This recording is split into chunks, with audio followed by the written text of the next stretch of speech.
Oui, je te regarde, Farhan, et je me souviens de ces jours d'école où les profs distribuaient les carnets de notes. J'en ai gardé, tu sais, un souvenir terrible. J'y pensais dès le matin au réveil. J'avais l'impression que des chiens affamés m'arrachaient les entrailles. Je me disais que ni mes parents, ni aucun adulte ne pouvait comprendre mes tourments scolaires. Alors, je voudrais avoir une pensée pour tous les enfants à qui on a annoncé les notes ce matin, qui se sont réveillés avec cette impression que des chiens affamés dévoraient leurs entrailles.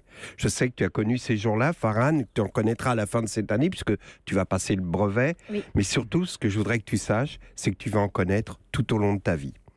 Tiens, prends Jean-Claude Maillard. Lui, il est responsable de secteur chez Rank Xerox. Il couvre le Val d'Oise et aujourd'hui, il est convoqué dans une tour de la Défense où le directeur commercial va annoncer les résultats de chaque secteur. Jean-Claude sait qu'il n'a pas atteint ses objectifs à cause de la Coframac qui devait renouveler tout son parc de photocopieuses et qui vient de déposer le bilan. 27 photocopieuses relieuses, plus le fourniture et le contrat d'entretien qui vont avec, au bas mot, 50 KE de manque à gagner. Et aujourd'hui, Jean-Claude a peur que le secteur du Val d'Oise soit rattaché à l'hôtelier qui pulvérise ses objectifs dans les Hauts-de-Seine. Nicolas Brisson, lui aussi, s'est réveillé ce matin avec une boule au ventre. Il devait déjeuner avec Pauline, son amoureuse, qui lui avait dit qu'elle voulait faire le point. Ils se sont retrouvés dans un café et lui a dit « Écoute Nicolas, je sais que tu fais de ton mieux, mais tu ne me rends pas heureuse. J'ai rencontré quelqu'un, il s'appelle Benjamin, et je crois que je vais aller vivre avec lui. » Geneviève Rabichon est assise dans la salle d'attente de son médecin. Elle feuillette un vieux Voici qui affirme que Sheila est très malheureuse, mais elle n'arrive pas à concentrer son attention sur l'article tant elle est angoissée par les résultats du scanner que doit lui donner son médecin. Elle le tient à la main, elle ne comprend rien à ce qui est écrit, mais elle se doute que le mot opacité n'est pas spécialement synonyme de bonne nouvelle. La porte du bureau du médecin s'ouvre et il salue avec un grand sourire la patiente précédente, Martine Lehenaf, une amie de paroisse de Geneviève.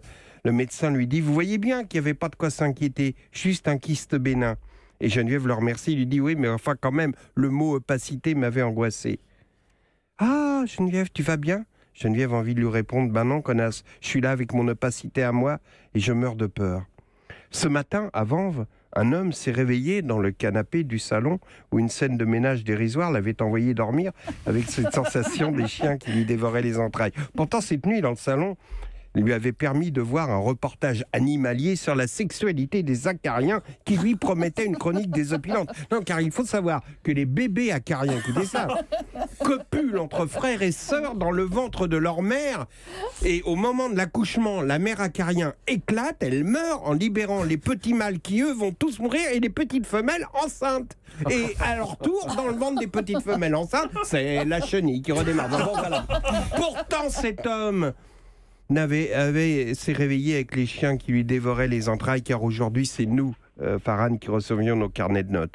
C'est à nous qu'on allait annoncer si on souffrait d'un petit kyste sans importance qui allait disparaître avec le temps, ou si on était gravement malade et le traitement du docteur Schlesinger allait faire son effet. Alors la chose la plus importante que tu devras retenir de ton stage, c'est que comme tout le monde, on a l'angoisse au cœur les jours de sondage, mais surtout, ce qui est le plus important, c'est lorsqu'on a la chance de faire ça, de vivre ça, comme au collège, avec une chouette bande de copains.